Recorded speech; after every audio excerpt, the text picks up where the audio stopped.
খবর ছিল তিনি নাকি এলাকায় ঢুকেছেন।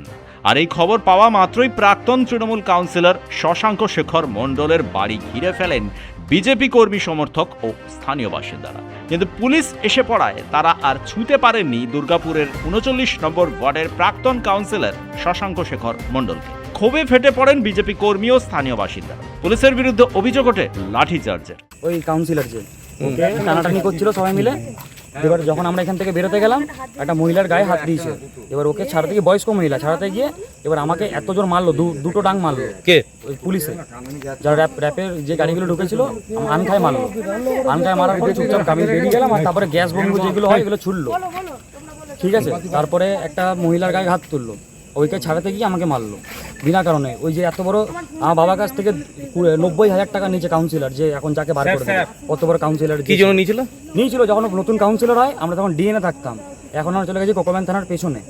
তখন ওই টাইমে বাবার কাছে 90,000 টাকা নিয়ে সুজিতদা দিতে হবে, বাবার নাম সুজিত চক্রবর্তী, ডিপেলে চাকরি করে। তখন 90,000 টাকা নিয়েছিল। কেন, কি কারণে নিল? দিতে হবে, না হলে কোয়ার্টারে থাকতে পারবেন না। তখন চকলেট বোম থেকে শুরু করে যত রকম বোম হয়, কালী ফটকা সব মানে ঘরের ভেতরে দুমদাম মারে। আর আমার বাবা বহুত পোলাইট, আপনি যাকে জিজ্ঞেস করবেন ডিপেল গিয়েতে বের করে যথারীতি মতো লোক দিয়ে মানে যাচ্ছে তাই। কে করেছিল এটা? এই শশাঙ্ক শেখর মণ্ডলী করাকরি, সরি হ্যাঁ শশাঙ্ক শেখর মণ্ডলী করাকরি ছিল এটা। আজকে আপনাদের কি হলো, ঘটনাটা কি হলো, পুলিশের সাথে কি করলো? ওরা এসেছিল, আমাদের কাছে ইনফরমেশন এসেছে, ওরা এসেছিল। আমাদের একটাই দাবি, ওরা এখানে কলোনিতে কেন ঢুকবে? এতদিন তো অরাজকতা চালিয়েছে টিএমসি আমলে, তো এখন বিজেপির ইয়েতে ওরা কেন করবে?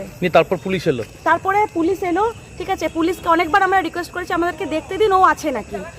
আজ পর্যন্ত দেখতে মানে এখন পর্যন্ত তো দেখতে দেয়নি। তখন সবাই শান্ত হয়ে গেছিল, কিচ্ছু কেউ করেনি।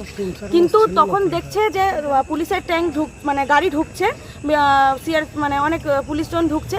তো তখন ওরা বললো যে তখন ওরা মানে রেগে গেল আর কি, যে এরকম কেন হলো। আমরা তো শান্তভাবেই দাঁড়িয়েছিলাম, ঠিক আছে। আমরা গিয়ে তারপরে অনেক রিকোয়েস্ট করার পর আমাদেরকে দেখতে দেওয়া হলো। আমরা দেখলাম যে ও বাড়িতে নেই।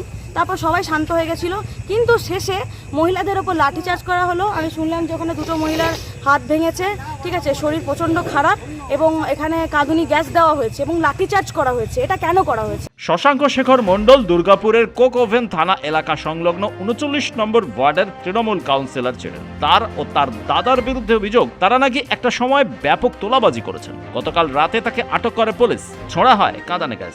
ব্যুরো রিপোর্ট, পূবের কলম ডিজিটাল।